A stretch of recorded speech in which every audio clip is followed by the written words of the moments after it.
no! There's another squad attacking!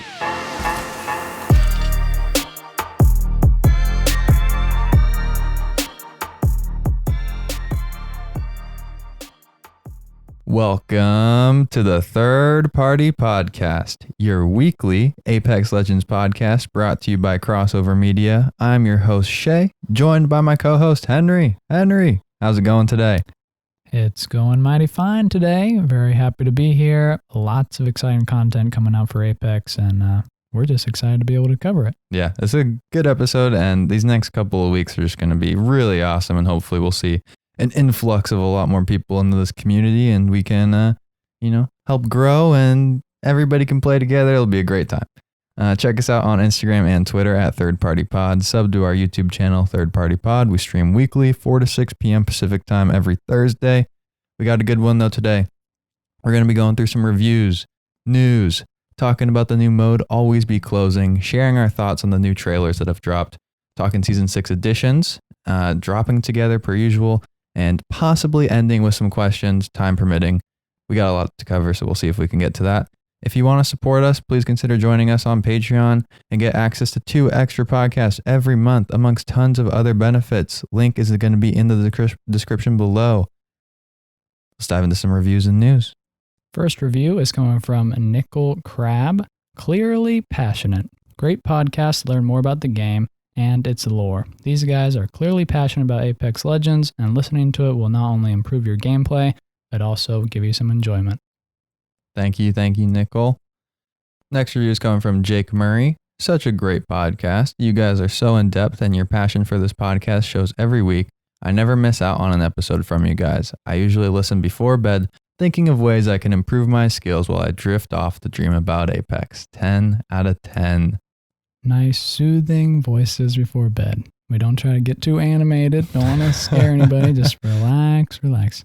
Next review is coming from FTC. Great podcast. This is the best podcast on earth. You guys make every day a little bit better. Your tips and tricks make me a way better player. I'm a Pathfinder main with 6,000 kills. 6,000 kills. Respect on Pathy. Gotta love it. Next review is coming from That 12-Year-Old. I hate podcasts, and I can't wait for every episode to come out. I recommend this to anyone that plays Apex. I'm glad we've turned some non-podcast listeners into podcaster listeners, because it is a great media outlet, and I think Henry and I enjoy making it and would recommend you guys continue to listen. The third party certainly turned me around on podcasts. Yeah. I didn't think anybody was going to listen. Last review for the day is coming from Graydon. Hey boys, short and simple, Shay and Henry's voices sound like ASMR.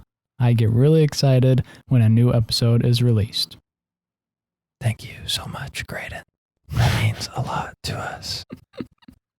Okay. It's not that kind of show, folks. It's not that kind of show, but it might be that kind of show. Okay, big announcement before we get into the news regarding the Patreon. We have the official drop of our first merch line, Choices, featuring Wraith. Amazing art designed by one of our listeners named Jamie. It's a classic white t-shirt with an absolutely incredible Wraith design with a great quote in collaboration with, third-party podcasts. So it's overall just an amazing look, and definitely make sure to check out the Instagram to get a look at it, and check out the Patreon to get a look at it as well. Yeah, releasing this exclusive merch was one of our goals from right off the bat. We've always been excited about designing stuff and making apparel. But this one is exclusively for our Master and Predator tier supporters. Mm-hmm. So it's pretty exclusive benefit. And since we're manufacturing the shirts through Patreon, they have their own rules that we have to adhere to. Yep. And one of those is that it applies to our patrons only after 3 consecutive months of supporting us at that role, starting as we released. Mm-hmm. So we're really excited about that. I'm excited to get my own shirt. We'll definitely be repping it. Oh, yeah. It's going to be really cool. And, if you guys are excited about this and we get, a couple people to support it and get these cool t-shirts, we're really looking forward to doing more. Yeah. Potentially, right now we have the Patreon guarantees of 3 merch drops a month, and we're going to keep doing that with these continued Patreon merch. But if people like it, we might try and do some big time third party pod merch available to the public. That's correct. And only 3 per year. 3 per year. What did I say? Month. 3 per year. Yeah. Don't say 3 per month. 3 per month would be awesome. That would be a good deal. We just don't have the time. We can't afford that. That's the honest truth. Okay, let's dive into the news though. Really, this whole episode's a pretty big news breakdown, but kind of looking at the teasers in general, I think for the news segment, we have spray paint really all over World's Edge, specifically looking at the train and the city. Teasing Rampart a little bit, saying sorry, not sorry. We got the pictures of Blisk and the won't let you down text as well. Really cool introduction to the whole spray paint feel. Yeah, it's super interesting, and also teasing this relationship that Rampart has with Blisk. I think that's very unique, very interesting from a character perspective. And still, we're not quite sure what these are about. Won't let you down and sorry, not sorry. It has to do with the relationship with Blisk. We'll get more into it, but the spray paint everywhere is pretty cool. Yeah, I like it for sure. And just a cool look around the map, potentially kind of teasing some other stuff down the road as well. We also had voice lines from the characters on Twitter. A couple that we'll just go over. Starting from the earliest, we had Dion Bakar talking to Rampart, saying she modded an awesome pistol. Then we had a character named Nyx talking to Rampart, saying that he can't pay right now, but he can next week. Kind of got into a little bit of a scary tussle up there. We have an unknown voice speaking to Bakar about throwing a match in the gauntlet and that there's a lot of money riding on this. And then last but not least, we have Grimes talking to Rampart about her turret, that he's impressed by it and he wants to buy it. Really, we're just seeing a lot of new characters, honestly, introduced and just a lot of potential clients of Rampart. Yeah, it's definitely clear that Rampart is popular and a pretty savvy businesswoman, and still kind of unclear as to how maybe legal her operation is, but she definitely has major influence in certain circles. That's definitely for sure. Yeah, hopefully we'll be learning even more about her upcoming soon. Now we're going to dive into the Always Be Closing Evolved event. So this is the new event that dropped just yesterday for Apex, and it's a good one. It's a really good one. I mean, your first impressions were really good of the mode. Yeah, I really liked it. We've been wanting, more limited time modes to come back into the game. We had Always Be Closing just for a few days for the Grand Soiree event. And so I thought it was really cool that they brought it back, added the Evo armor, added the Mozam. And, as the title suggests, the ring's always closing. There's never any delays in between the first, the second, or what have you. But I thought it was really cool, and it plays a lot more different than you may expect. Yeah, like Always Be Closing seems like a adrenaline rush, like very fast paced.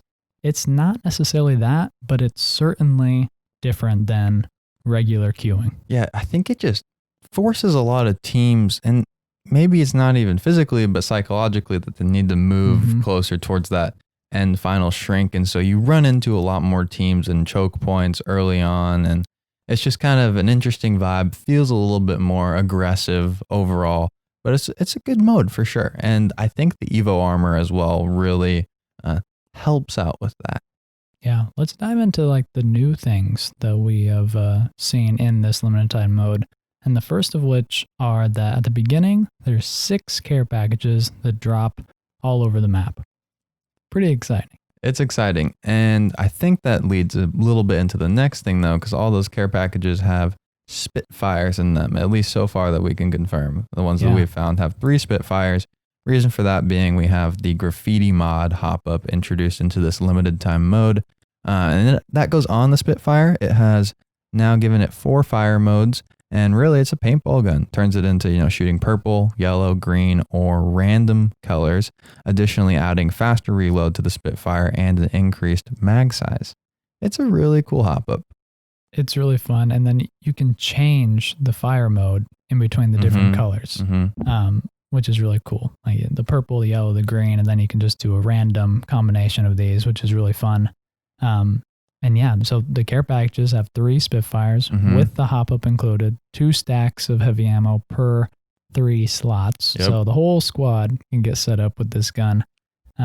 What season was it where they did the care packages off the drop a long time ago? It was with the introduction of disruptor rounds and Harrow Point rounds. I think it was 2. Oh man, that was cool. I think it was 2. This is a major throwback to that, and I really like that because I feel like it adds more POI interest off the drop and spreads everybody out a little bit more and just adds more loot into the game overall. It's really fun to play because contesting the early care package drops are always kind of fun for sure. And in this mode, you can do it. Mm-hmm. You have a Mozambique. You have Evo armor. You're chilling. Mm-hmm. Like you can, if your whole squad wants to, go get the Spitfires right away, I feel like you can go ahead and do that.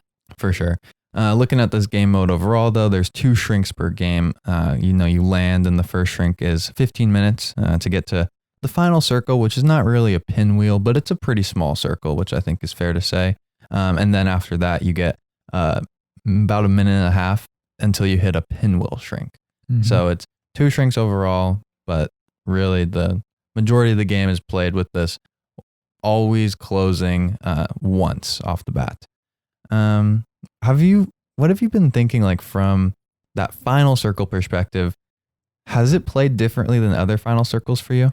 Yeah, maybe I'm making things up, and that's totally fine. But I think that it is a bit different. Usually when you have, say, like a 5th round ring, there's going to be maybe 1 or 2 power positions in that ring, and you're either going to play those, play under them, try to grab some cover if you show up a little late.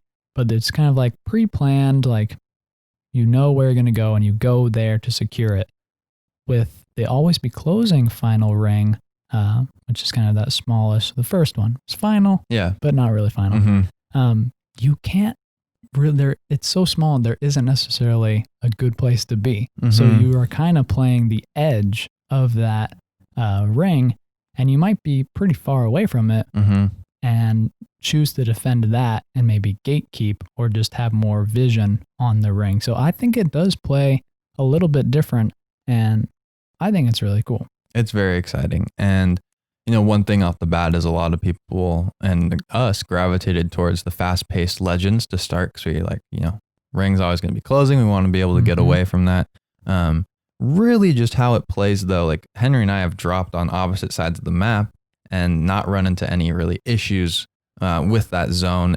It's very slow on the close. And so really you can play any legend, and, with that final ring shrink and kind of needing to play edge a lot of the time, it could be really helpful to have a Gibraltar on your team potentially for those situations.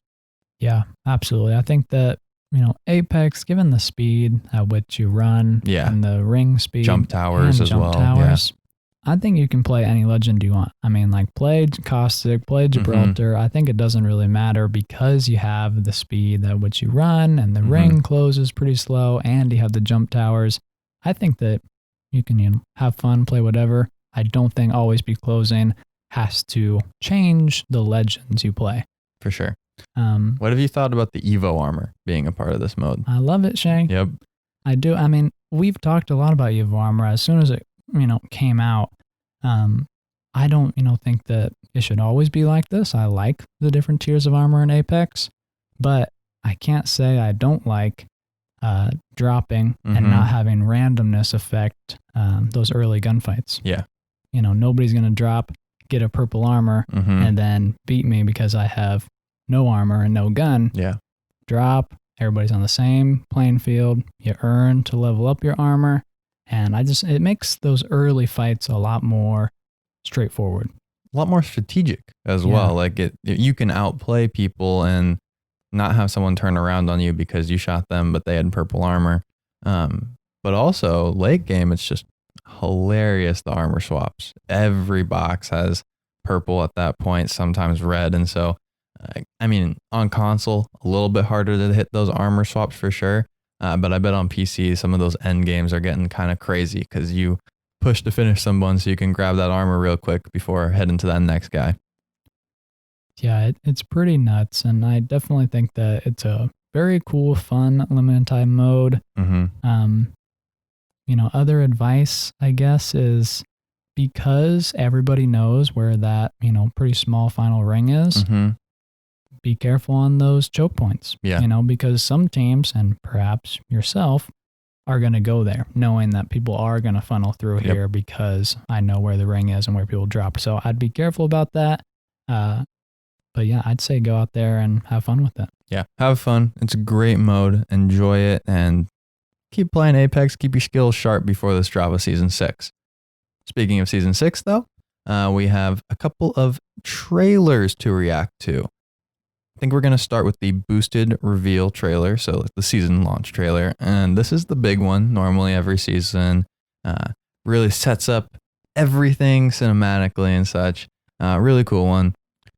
What were your first thoughts, though, just off the trailer in general? Yeah, first thoughts, you know, we open with the introduction of this new rocket that we'll kind of break down. Oh, my. But other than that, you know, we kind of saw this in reverse scene of carnage. All the legends fighting each other. Taking L's. Yeah, we got kind of a first look at Rampart's abilities with the amped cover tactical that we're thinking will be introduced. And then also the turret named Sheila. Sheila is a beast. I also loved the fun little thing that was pointed out to me was that Rampart was sitting on top of one of those buildings in that dome area with the turret, and she was not shooting any of the other fellow ladies that were out there on the field with her. So stick together, representation. It was really cool. There you go, Rampart. I love that kind of stuff. Yeah, one of my biggest takeaways was I just love the colorway for the season. Like this whole blue pink vibe, really colorful. We have the graffiti mods in there as well now. It's just really exciting, and I think it's cool. We had the very like rich, like celebratory gold color, and now we have much more like a creative design feel to it. Yeah.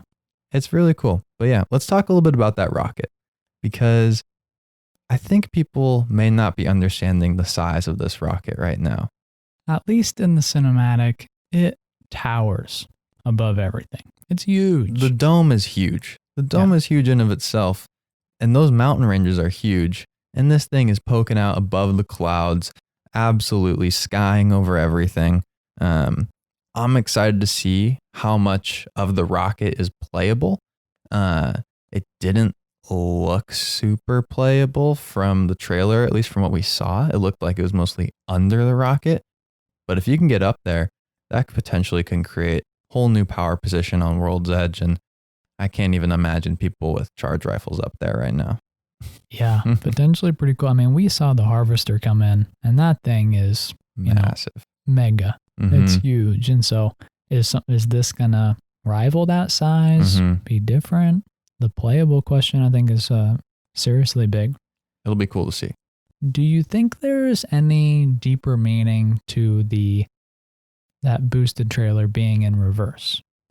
Yeah, I saw some people talking about that, saying like, hey, you know, like I saw people playing it forward and being like, maybe this sets it up now for a launch. Like we're going to start the season with the rocket launch or something, or we're going to at mid-season launch the rocket.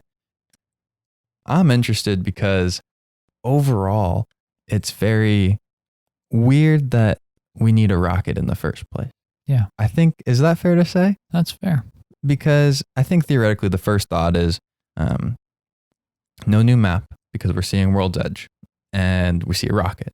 And so we've got all these teasers about Olympus and stuff. And so we're like, okay, are we building a rocket to go to Olympus? But we already know that these legends travel between these worlds already. I mean, they got to World's Edge somehow. Yeah. They go back and forth right now. So it's interesting from a lore perspective, and I'm excited to see how it is explained, honestly. Yeah, it's definitely curious. You know, we know that Loba at one point lived on Samafe or was on Olympus. Same with Lifeline and Octane. Yeah. And so did they have to get a ticket on the rocket ship in order to come to the games?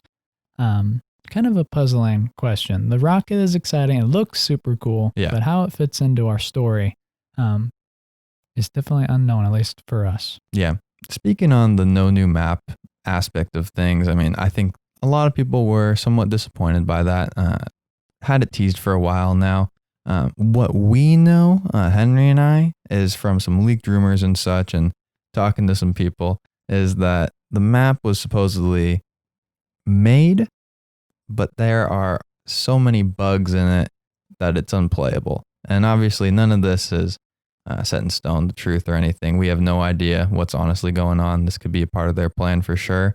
But I think it is our consensus with a lot of people in the community having expected this and a lot of people still asking about it, that Respawn, in their best interest, should probably come out and say something about this map because it was pretty intensely teased. I mean, welcome to Olympus was the end of the quest. Yeah. And I just don't know. I think it'll be really interesting to see how we get there, I guess, from now on. Yeah. It was back in season 3 that we got World's Edge. And that was huge. Like, a whole nother map for a Battle Royale, like as developed as World's Edge was. Like, we were very impressed. And, 3 seasons later, I think everybody kind of thought that we might get a new map. So interesting to see how maybe the pandemic has affected the timelines and things like that. But yeah, I think that's what we think. For sure. And don't get us wrong.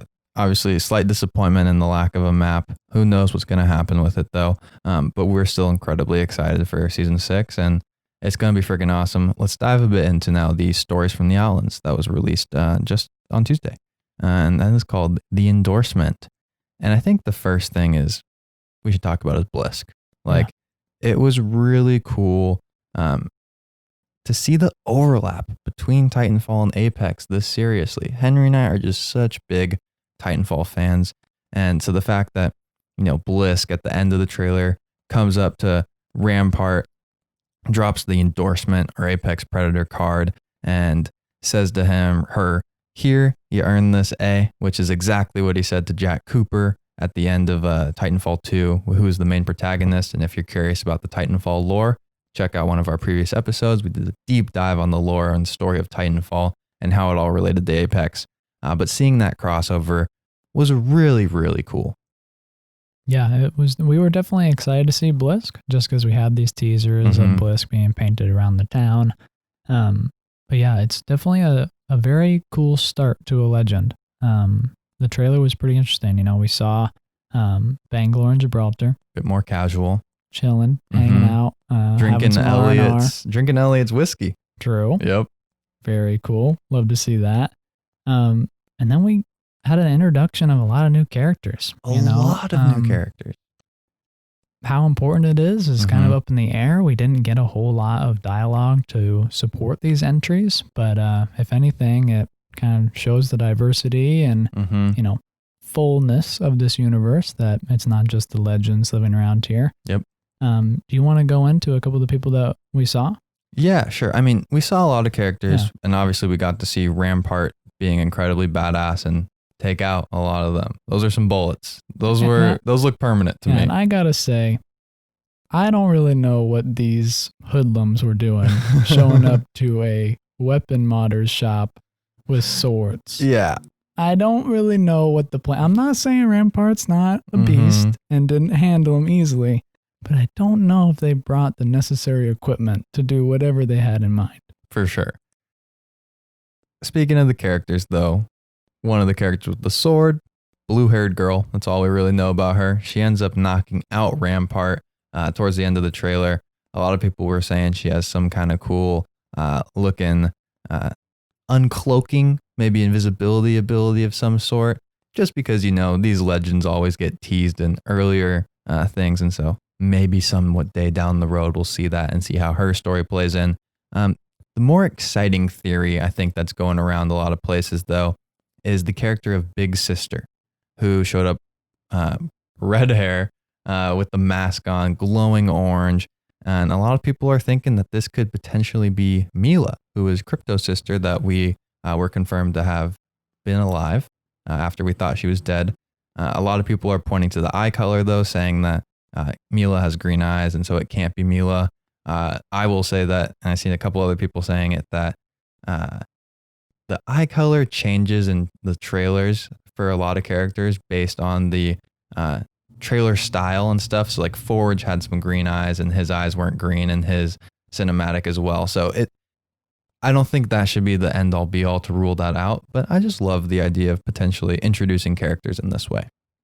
Yeah, and if this is Mila, it looked like some things have happened. Yeah. Last we know, she was murdered by the Syndicate. Yeah. So, wherever she is now, she didn't look like her normal self. Mm-hmm. Looks like she's been through a lot, wearing some sort of interesting mask.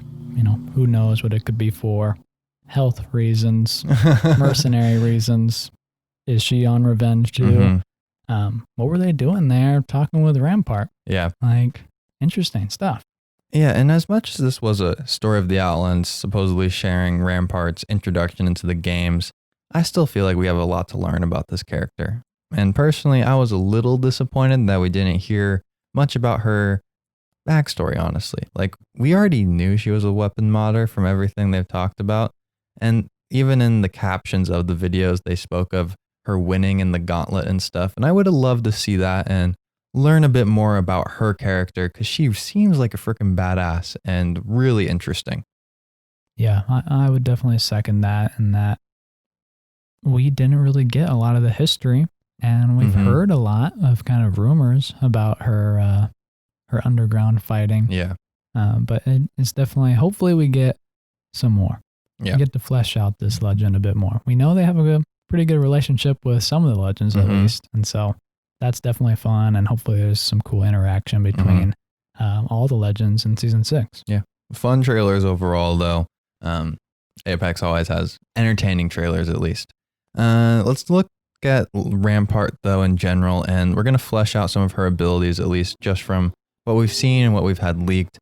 We spoke about it a little bit, but there was a lot more rumors and a lot less confirmed things back then. So I think we should just talk about this real quick. To kind of share it in preparation for the next season. And then obviously in another week after the season, we'll hopefully have something up for you guys about how to play Rampart and be most effective. But Henry, I'll have you share these abilities to start.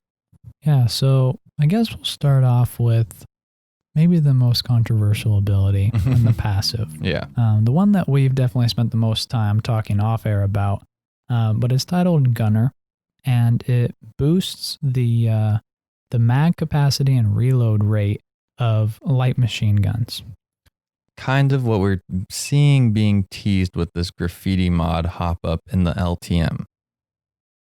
It's interesting. It is massively interesting. I'm hesitant to say it's going to be effective, honestly, solely based off the fact that I think if you need to reload that LMG or you need the extra mags in the LMG, you're probably not in the best position for success at that point. The Spitfire's DPS just is not as good in comparison to some of the other guns out there, especially in the heavy class.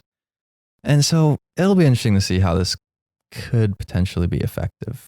Yeah, we spoke about it in our last episode, breaking down like a couple ideas that were out there for this passive. But essentially, we're seeing an ability, a passive ability for a legend that is tied to a single gun. Yeah. Because L-Star doesn't really have a mag size, and the Devotion is a care package weapon that you're not going to see very often. Yeah. So it's like this passive is tied to the Spitfire, and what we think it's going to be is a 15% larger mag size.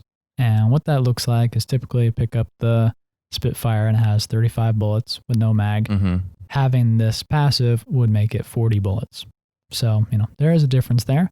If that difference was for an SMG, I think that would be a whole different conversation, honestly. That's a whole different ball game at that point. Because every bullet really does matter when you're up close, with an R9 or a Prowler. But this is for the Spitfire, essentially only. Theoretically. And then, and then the other part of it is the faster reload, and we think that's going to be a 25% decreased time. Very noticeable with this hop up. Like, it's a big difference for sure. Yeah, reload time for the Spitfire is 2.8 seconds, and with this passive, brings it down to 2.1 seconds. So almost a second difference, which this is a game of seconds and milliseconds, folks. Yeah, which is why you don't use the Spitfire in the first place, though. Hey, it is what it is. I mean, I think we've spoken about the Spitfire a little bit. Maybe in our slept on weapons, we touched on it. you got a lot of bullets. Mm-hmm. Gives a lot of forgiveness. You get it all kitted out with a barrel and, all these nice things. It can be okay. But compared to the assault rifles and the SMGs, Mm-hmm. the recoil and that reload rate kind of just make it hard. And the decreased aim down sight movement speed For sure. really hurts, I think. That's a big difference. And we'll see. This passive, it looks like this could be it. I would be excited to see it potentially shift to something else. These are all leaks and rumors. Nothing's confirmed yet. And so we can't speak to anything 100%. But yeah, that's the passive. Let's dive into the tactical though, which looks a lot more solidified and a lot more exciting. And that is amped cover, or an AWOL, essentially. It looks like you're building cover with an upper barrier that blocks incoming shots and boosts the damage of outgoing shots. It looks really cool, at least from what we've seen. Orange from the enemy's perspective and like a purplish tint from your perspective. This is an ability that Henry and I are very excited about. Yeah, I mean, most legends are completely defined by their tactical. And I think that will definitely be true for Rampart. One thing that we think could be in this tactical based on some leaks and some data mining is the fact that you can pick it back up. Yeah. And that, I think, speaks a lot if it does come true.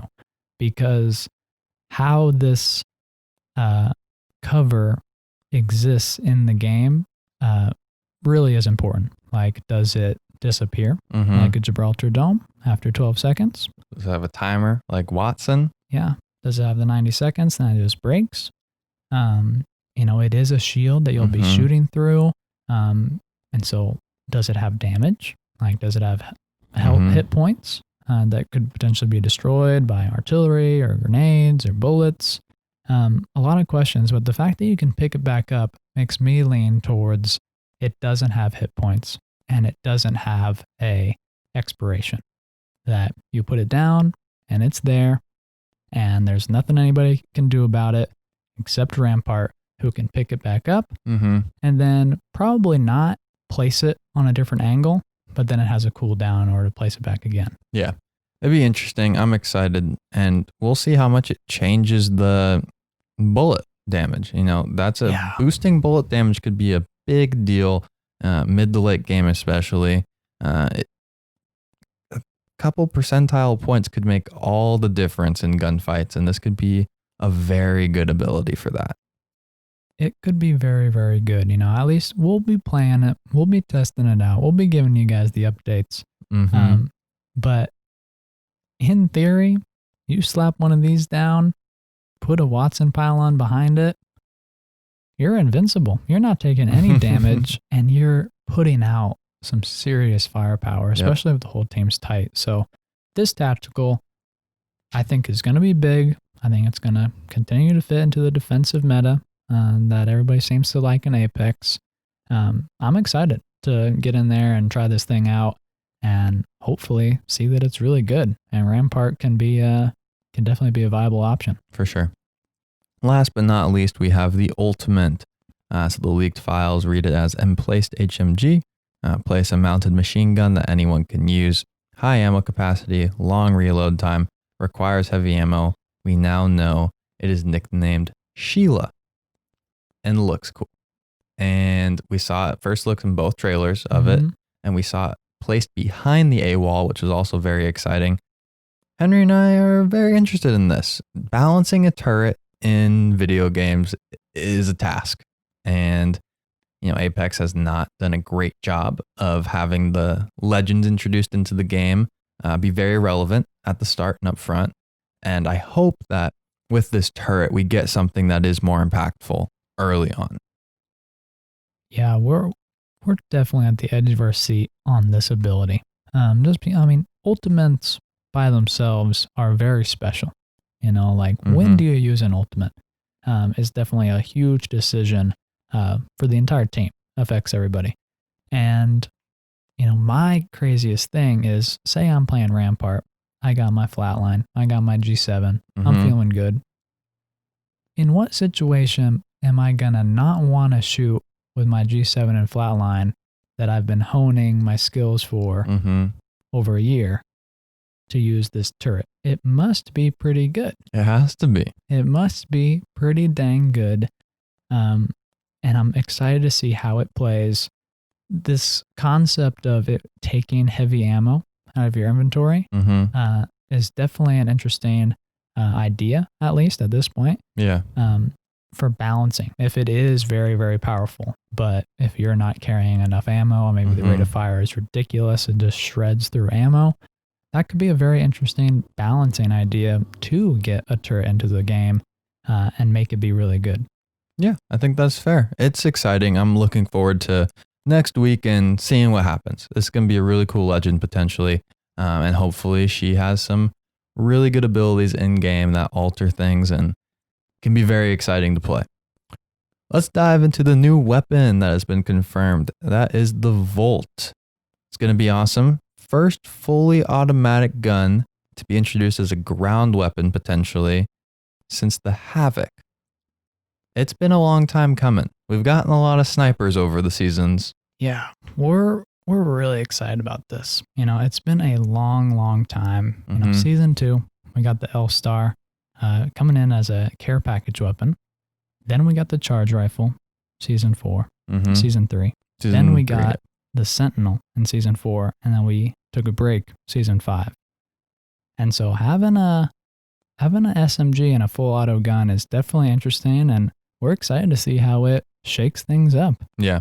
The meta is so up close right now, and so getting an SMG would be really good. For people that don't know, the Volt is from Titanfall and was an SMG in Titanfall. Crazy weapon. Extended mag put on that thing, and it had 40 in the mag. It was a really high damage thing, no bullet drop, solid fire rate. It's a really good gun in Titanfall. Obviously, the guns have in the past that have come from Titanfall into Apex have been altered and changed partially. And so we'll see what happens with this gun, but hopefully it's something that competes. Yeah, I certainly hope that this gun comes in and makes a big splash. You know, I hope it can compete with the R99 and the Prowler Select Fire. I'm really hoping. I think that would be so awesome. It would. If we had, you know, energy, heavy, and light all have a top tier SMG. I think it would just really make a well-rounded, balanced loot pool and exciting fights. I think it's going to be really cool. Some thoughts about what an energy SMG might look like is honestly really unknown. But what we know based off of how energy weapons have behaved in Apex to date is that they're typically pretty high damage per bullet. They definitely have a punch. They have a charge up time where kind of the bullet spread kind of gets refined over time and is slow at first. And then also a high muzzle flash. Yep. You know, a crazy energy muzzle flash on an SMG that's up close could really at least serve to balance the Volt. But it'll be interesting because SMGs more traditionally are low damage per shot, but high rate of fire. Yeah. And if we introduce an energy SMG that really does the opposite of what other energy guns do, that'll be kind of interesting, to say the least, I think, to have a really fast SMG in the energy class. We'll kind of mix things up. And then there's the whole discussion on what attachments it's going to have. Yeah. This is one of the most exciting things about Season 6 in my point of view.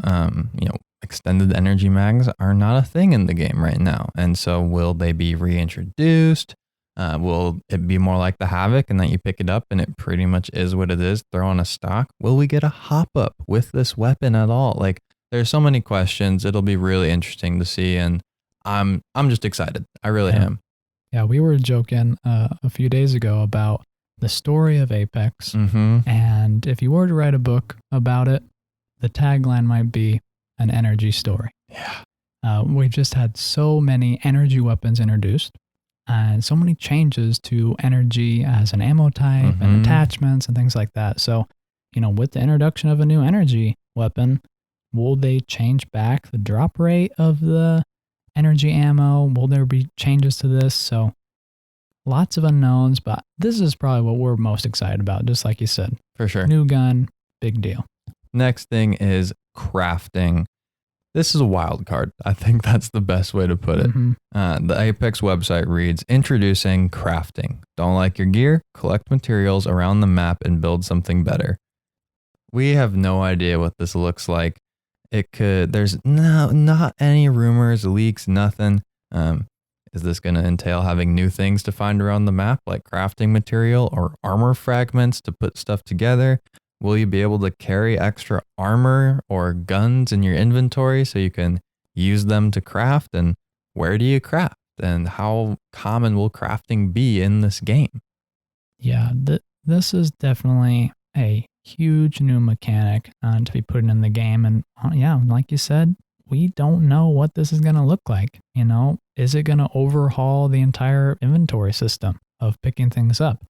Is there going to be new materials that you have to get, like shards or fragments of things in order to assemble different items? And then, we know this is coming in with Rampart. She's all about weapons. Yep. Is this going to strictly be for weapons? And if so, what does that look like? Like, does 2 RE45s equal an R99? Yeah. Can you craft individual attachments? Are we going to see like weapons put on a tier system? Similar, like you have a level 1 R301 that kind of has all the attachments, and then you can upgrade it to a level 2. Like, definitely interesting stuff happening here. We really don't know what it's going to look like. This is one of the weirdest things I think Apex has done so far, and I hope it works out, and I'm excited to see how it plays. One of the ideas you had, which I think is really cool and simplest in my point of view, but probably not going to happen based on the description of the crafting from the website, and that is using like bullets, like light ammo, heavy ammo to craft attachments or things like that. Yeah. How you will actually engage in crafting is so interesting. Like, where will these little workbenches be? Yep. Like, will the replicator be in here? Will you only be able to do this at a Rampart location? How impactful will it be, I think, is a big question for this. Last but not least, we have new emote sprays confirmed for the game. Kind of fits into this whole graffiti thing that's going on right now. It will be interesting to see. I've never been a huge emote person myself or using the sprays, and so I probably won't use them a ton, but I know there's a lot of people out there that'll get some serious enjoyment out of this. It'll be interesting to see how they fit into the battle pass and stuff like that, and what they cost from an Apex coin perspective if they make it into the store. All good things to see soon. Yeah. Next, let's just kind of talk for a few minutes about Season 5 and comparing now at least what we know at this point about Season 6 to Season 5. And, we have a little table in front of us showing the comparison. And the first thing on the list is Legend. Yep. Both Season 5 and Season 6 have a new Legend. Great. Next thing is hop-ups. In Season 5, we lost the Anvil receiver and got back the Skull Piercer. Very interesting. Interesting. Season 6, we're not sure if we're getting a new hop-up. Right now, we have the graffiti mod, which appears to be more of like a teaser or an limited advertisement time thing, yeah, for Rampart. But Shay and I really like hop-ups, and something that we talk about a lot is the choke. The choke will probably be phased out this season. I would expect think. it, yeah. So does that mean we might get a new hop-up for the Volt? Does that mean we might bring back the turbocharger or the disruptor rounds? Or will we keep maybe the graffiti mod in here? So lots of unknowns there, but I think we can keep our eye on hop-up as being something to see in Season 6. For sure. When it comes to POIs, we had 3 big Season 5 Kings Canyon POIs. And right now for Season 6, it's looking like we're going to get 3 as well. The Rocket, Rampart Shop, and then we have some sort of observation post. Something's going in on Kings Canyon. We've had it, teased a ton by data miners and such, so we're pretty sure that's coming. It'll be interesting to see if they do changes to both maps, though, rather than just focusing on World's Edge. Yeah, we even saw that Kings Canyon observation UFO in a dev stream. Yep. So like these things are out there. We're excited to see. We also have quests. And so, we got our first quest on Kings Canyon last season. Very exciting. I don't know what we're going to have this season. Our writers haven't talked about it a lot. Nothing said about quests in the season 6 little website intro they first gave for the season. Will it be on World's Edge? Will it be on Kings Canyon? Could it be on Olympus somehow? Which would make great sense with the rocket being built to take us there potentially. You got that right. The next thing, new weapon. Season 5, no new weapon. Season 6, yes. Yes, point Volt for is season coming. 6. Big celebration. New map. Nope. No new map season 5, and no new map so far for season 6. Some people are holding out for maybe a new map at the split, but as far as we know, no new map season 6. Next, we have the game mechanics, which is one of Henry and I's favorite things that happened in season 5. And this was the complete overhaul of the UI for the inventory system. Made it so much better to use. We had charge towers introduced into the game out of nowhere, the reconnect feature, and conditional legend chatter, which still blows our mind to this day. Lot of new things put into everyday gameplay. I mean, almost every single one of those significantly changed our enjoyment of the entire season. Yep. So big. And for season 6, we got crafting and maybe some other stuff we don't know. We'll find out with the patch notes most likely.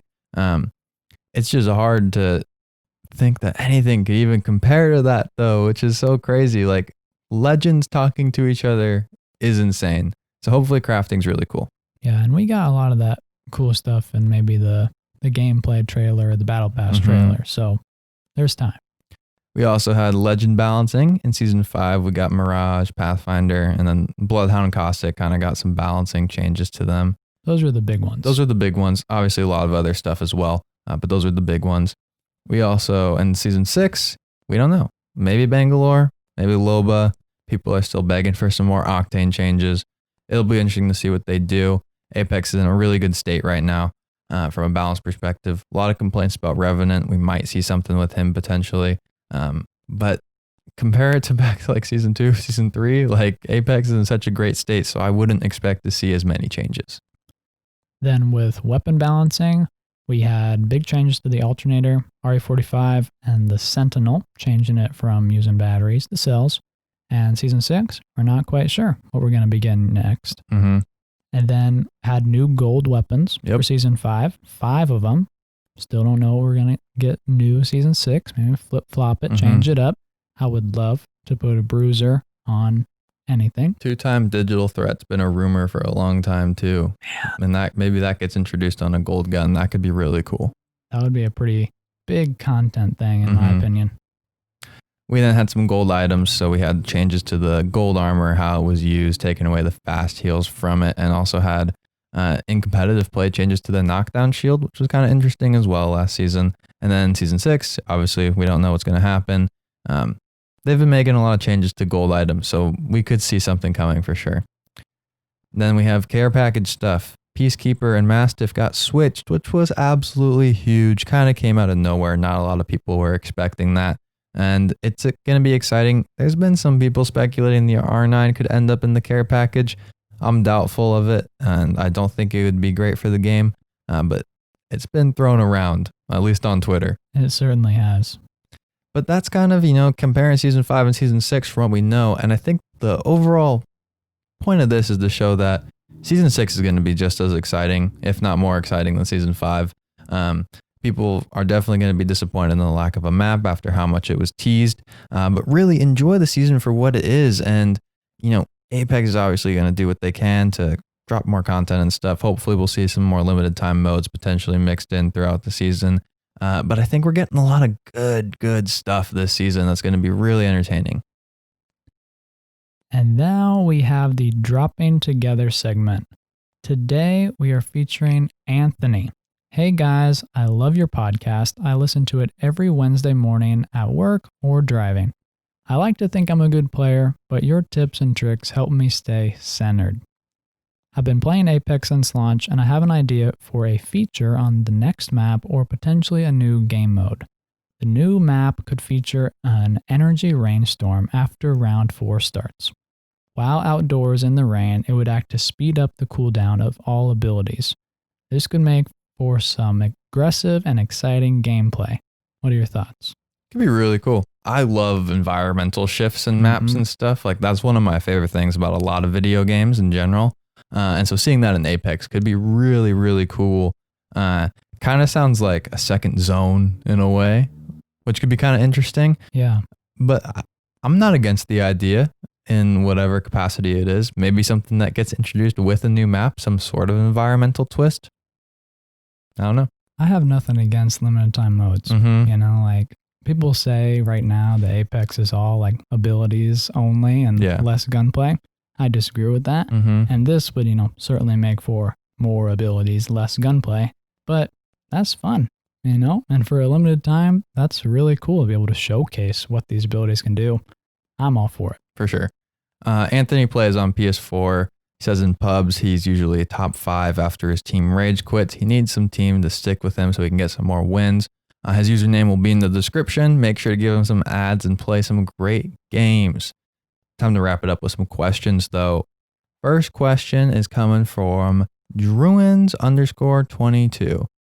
Predictions for weapons and legends, buffs, nerfs, changes to legends and guns for this season. You got anything? Yeah, thanks so much for the question. This is a big one. For Shay and I, this is really what dictates a lot of our enjoyment of the season, the balancing, essentially. And we have some ideas about where they may go. But I think Shay and I are of a similar mind that the game is super well balanced. They did a lot of the dirty work last season with really bringing all the legends in line with multiple reworks, multiple balancing changes, and then all the weapons are really fun to use. So, we have our guesses. Maybe Bangalore will get some attention. We'd love to see some change to Loba's Tactical, perhaps. But I think we shouldn't expect too much because honestly, what we have is really, really good. Yeah. And then at the same time, though, we also have stuff like Wraith changes coming out of nowhere. So yeah, it's easy for us to say, we expect not a lot to happen, but something could happen, it could come out of nowhere. But I think overall go in not with the thought that everything is going to be redefined when it comes to the meta. Last question is from Anthony_Pisa. What made you do this podcast? Good question. Great question, wow. Anthony. Really, it came down to Henry and I. We talk about Apex so much and all video games on a daily basis. And I guess we just figured, once this whole quarantine started, we were like, we might as well try and pick up a new hobby. We enjoy talking, might as well record the conversations. And it's been really awesome to create a following and a community around it and interact with all you guys. And it's pushed us to continue to do it and start some exciting new projects as well. Yeah, and this is our 6-month anniversary. Yep. Like we've been doing this for 6 months. We've been working really hard on the social. We've been grinding on the podcast, and it's been really awesome to see the amazing results of this community. And hopefully we can get 6 more months in here. For sure. We got some cool stuff on the horizon as well. Stay posted. Guys, thank you so much for listening. Subscribe to us on Apple Pods. It would help us out a ton. It means a lot. Follow us on Spotify. Leave a 5-star review with your question or review. We'll make sure to answer it on the next episode. Follow us on Instagram and Twitter at Third Party Pod. Sub to our YouTube channel, The Third Party Podcast, and stop by our weekly stream. Check out our Discord via the link in the description below. It's a great place to find teammates and really talk, hang out, all the Apex conversations. Best way to reach us as well, honestly. We're active there if you tag us in there. And thank you so much for listening to the Third Party Podcast. We'll catch you guys next time. Peace. Hey now, another squad coming in. Boom, whole squad down.